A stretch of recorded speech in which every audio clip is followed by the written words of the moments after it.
Hola, soy Diana Rojas, bienvenidos a esta segunda videocolumna denominada Roy, un camaleón que sigue ganando. Arranquemos.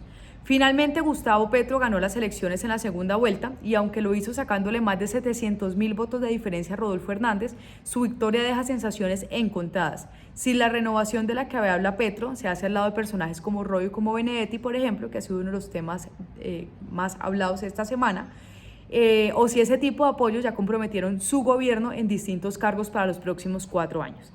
En sus primeros 12 días como presidente electo, Petro ha sido mesurado y reflexivo en sus salidas públicas y ha hecho un llamado importante a lograr un gran acuerdo nacional, en el que incluso pareciera ser bien recibido en la oposición.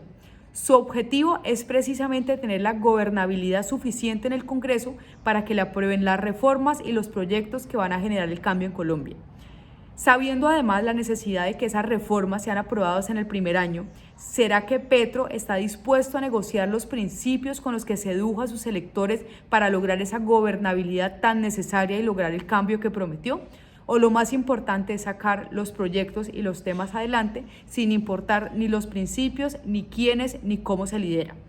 El presidente electo ya dio una pista, que fue la de escoger a Roy Barreras como su candidato para presidir el Senado de la República, y lo puso por encima de dos de sus congresistas más cercanos, Gustavo Bolívar y María José Pizarro.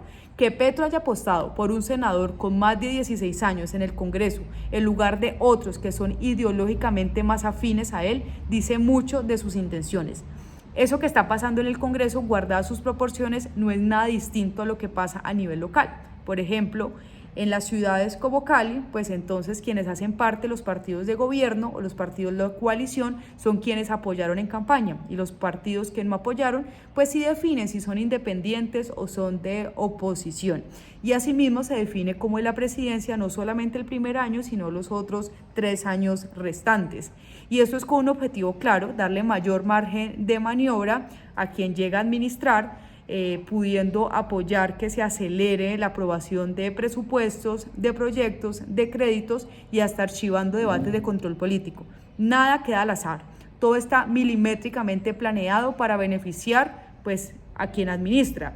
Otros ejemplos, por ejemplo, en Cali, en la Comisión de Presupuesto, que es la más importante en el Consejo de Cali, porque ahí se aprueban los recursos que necesita la alcaldía para ejecutar sus proyectos. Si la mayoría de los concejales de esa comisión están aliados con el alcalde por las razones que sean, le van a aprobar en el primer debate cualquier cosa, como lo que ha ocurrido en mi ciudad, y esto ocurre en las otras ciudades.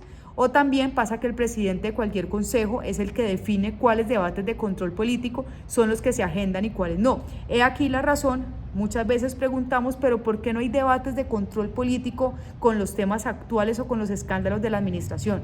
Esto quiere decir que si el presidente también es aliado del alcalde, por la razón que sea, tiene el poder, junto con la mesa directiva, de ignorar a aquellos que puedan poner en evidencia cualquier irregularidad que el alcalde de turno esté cometiendo.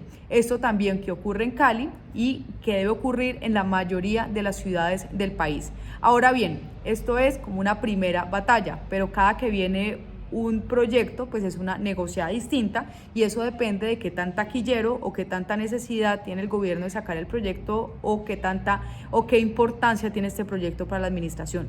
Con Roy Barreras a la cabeza podría ocurrir las mismas cosas que pasan en Cali, y es que el Congreso se vuelva la aplanadora de Petro y le apruebe todos sus proyectos y reformas sin dar debates de fondo, que se reparta mermelada para aumentar los apoyos y que se eviten cuestionamientos al gobierno nacional, que fue lo que precisamente hizo que Petro empezara a destacarse como político, primero en la Cámara y luego en el Senado.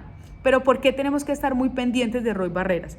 Primero, porque fue uribista, luego fue santista y ahora petrista. Segundo, porque lidera una de las maquinarias políticas y hoy más fortalecidas y aceitadas en el Valle del Cauca. Tercero, porque esa maquinaria política fue quien apoyó a Jorge Iván Ospina a cambio de que su hijo, Roy Alejandro Barreras, hiciera parte de su gabinete como director de planeación municipal actualmente. Como primer dato curioso, la esposa de Roy Alejandro Barreras, es decir, la nuera de Roy Barreras, Lorena Sofía Velasco, es la actual directora de planeación de la Gobernación del Valle del Cauca. Como segundo dato curioso, ese cargo que ocupa hoy también lo ocupó su esposo cuando Dilian Francisca Toro fue gobernadora. Y como tercer dato curioso, Gloria Elena Arizabaleta, ex esposa de Roy Barreras, fue elegida como representante a la Cámara por el Valle del Cauca gracias a que tuvo una muy buena ubicación en la lista cerrada del pacto histórico en este departamento. Todo queda en familia. ¿Será que para apoyar al pacto histórico Barreras le pidió a Petro buenos puestos en sus listas y la presidencia del Congreso? ¿Será que si Roy Barreras es elegido presidente del Senado, esa corporación se convertirá en un comité de aplausos sin debates profundos y ningún control político como pasa en Cali y en otras ciudades del país? ¿Será que Petro negociará principios con los que convenció a sus electores para transformar al país?